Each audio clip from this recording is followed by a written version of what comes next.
There is a terrifying phenomenon that happens to long haul truck drivers. It's called highway hypnosis. You are driving a vehicle weighing 80,000 pounds at 60 miles per hour. Your eyes are open, your hands are on the wheel, you are making micro adjustments to stay in the lane. But your mind is gone. You can drive for 50 miles, an entire hour, and have absolutely no memory of doing it. The brain, realizing the task is repetitive and predictable, automates the process.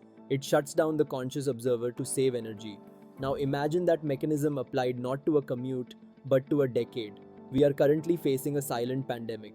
It isn't a virus of the body, it is an atrophy of the will. It is the spread of a mindless life. A life where we are technically awake, technically employed, technically alive, but the conscious observer has left the building. We are living on highway hypnosis. And the scary part, we don't realize we've been asleep until the crash. Let's look at this analytically. If we were to graph the trajectory of your life, we could treat agency, your ability to make a conscious choice, as a vector. In physics, a vector has two properties, magnitude and direction. Most of us assume we are steering the ship. But in the modern world, the external forces acting upon us have never been stronger. The algorithms designed to capture your attention are supercomputers running millions of simulations to predict exactly what will make you stop thinking and start consuming. The path of least resistance used to be a dirt road. Now it is a high-speed magnetic levitation train designed by the smartest engineers in the world to keep you in your seat. This creates a state of drift.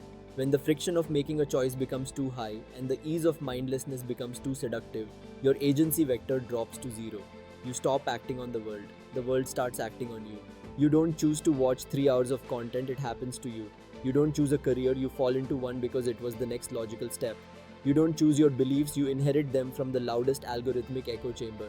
This is the mindless pandemic. It is the mass abdication of the captain's chair. The danger of this state is that it is asymptomatic in the short term. If you spend a Tuesday in a mindless fog, nothing bad happens. The bills get paid, the show gets watched, you sleep. But mindlessness acts like compound interest but in reverse. Every time you choose the path of least resistance, every time you choose distraction over reflection, you are training your brain. You are myelinating the neural pathways of passivity. You are teaching yourself that you are not the kind of person who decides. You are the kind of person who accepts. You are numbing your will. You teach yourself to accept, not decide. 5 years of this doesn't result in a catastrophe. It results in something much worse, a grey life. A life that feels vaguely hollow. A career that feels like a costume you can't take off. Relationships that are functional but void of intimacy. A certain philosopher spoke of a specific kind of despair, the despair of not being a self. The mindless life is not painful, it is comfortable, it is safe, but it is the comfort of a coma patient. And eventually, inevitably, you wake up. Usually at 40 or 50 or 70, you wake up and realize that while you were busy being entertained, your life happened without you. So, how do we break hypnosis?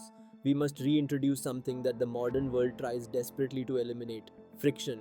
Mindfulness is not just about meditation, it is about the friction of stopping. To live intentionally is to constantly interrupt the script. It requires what I call the pause. When the impulse to scroll hits, you pause. When the anger rises, you pause. When the weekend comes and the default activity calls, you pause. In that pause, you create a tiny gap between the stimulus and your response. In that gap, your agency vector is born. You must consciously choose high friction activities. Read a book that is difficult to understand. Build something with your hands. Sit in a room alone with no inputs and face the terrifying noise of your own thoughts. This is not about productivity. Productivity is often just mindlessness in a suit and tie. This is about presence. It is about reclaiming the authority to say, I am doing this because I choose it, not because it is easy. Here is the secret that the drift hides from you. The easy life is boring. The human spirit does not crave ease, it craves meaning. And meaning is almost always found on the uphill climb. When you start living intentionally, colors get brighter, time slows down. You remember your days because you actually lived them. Intentionality is contagious, just like mindlessness. The pandemic of mindlessness is spreading because it is the default setting of our age. Don't let the next 10 years happen to you. Grab the wheel, feel the road, wake up. Modern convenience and algorithms have created a state of drift or mindlessness, which acts like a silent pandemic. We are losing our agency, not through force but through comfort.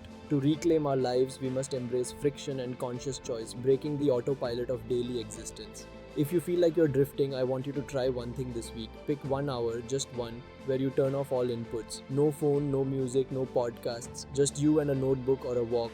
Reacquaint yourself with your own mind. And if you want to explore more about building a mental framework for an intentional life or tech-related videos, subscribe for more.